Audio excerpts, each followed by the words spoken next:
Hello viewers and welcome to BRMTV Extra, the show that takes you behind the scenes with a little bit of an in-depth look at some of the practical projects we've got going on in the magazine.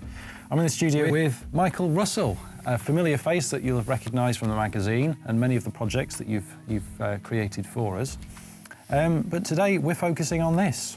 I wanted something scenic and I wanted to try and make the space look bigger than it actually was. Yeah. So I was going to have to use perspective then. And there was a lot of problems with looking at the track end on. Same with buildings as well. So I decided to run the track across diorama to get rid of that problem. Yes, we've got double O gauge here at the front and then we've got N gauge here just literally right next to it. Forced perspective we tend to see, you know, N gauge sort of over here somewhere, but the fact that you've used them so close together I think essentially means that the viewing angle on this diorama has got to be so low and close to the track, hasn't it? When you've got the camera in there, you've got to have it quite low down to make it look accurate.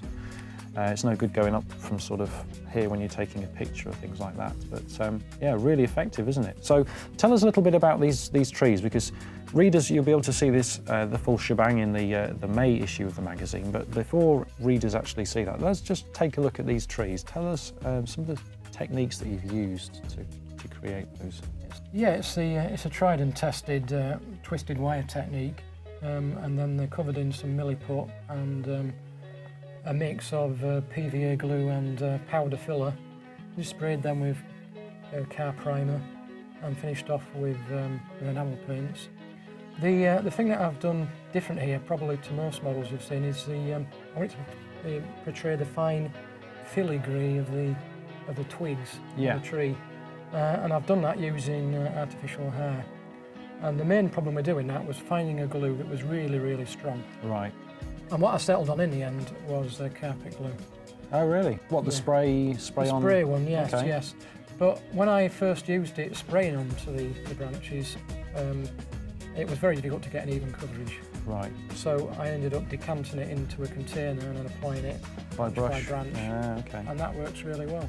So there's an actual gap here. If we just turn that to the camera, we can see between the edge of the line side and then this sort of intermediate back seam, we can also sort of call it, where there's this raised section, which is what, a bit of foam, I'm guessing? Yeah, a bit of foam there. So why the gap between the two? Yeah, well, I wanted to shoot it in sunlight. I like to light the models in different ways, and I didn't want the shadow to be cast on the back scene. Oh right, so with that extra gap you've got the... Yeah, otherwise it spoils the whole impression of depth. So I've left the gap to give me some room there where I can actually adjust it to the light if I need to do. So this is an 8-inch square cake box, which is available from scalemodelScenery.com.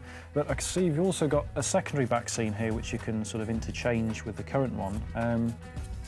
Watercolours, I'm guessing? Yeah, watercolours. I like to add a bit of variety to my dioramas, so you know, I can make them as interesting as possible. Yeah. So it's only a small background, so I did a couple of different watercolours. Okay. And I had a spare side from the. So I've never got on with watercolours. You know, when you're using them, to me, they're always bleeding into each other. It's not as easy, I find, as acrylics or oils and that sort of thing. So how do you create a back scene like that? Do you start with your lighter colours at the top and then gradually work your way down, or did you do it the other way around?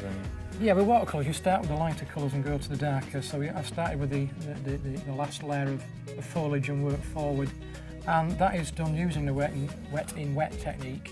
And yeah, you're quite right, it is difficult to master. Takes a bit of practice, doesn't it? It's out of your control to a certain extent because the paint and the water take over, but that's what makes it exciting. It does give you some marvellous, finish. Yeah. I must apologise, I'm absolutely full of a cold, by the way. That's thanks to Martin, our cameraman.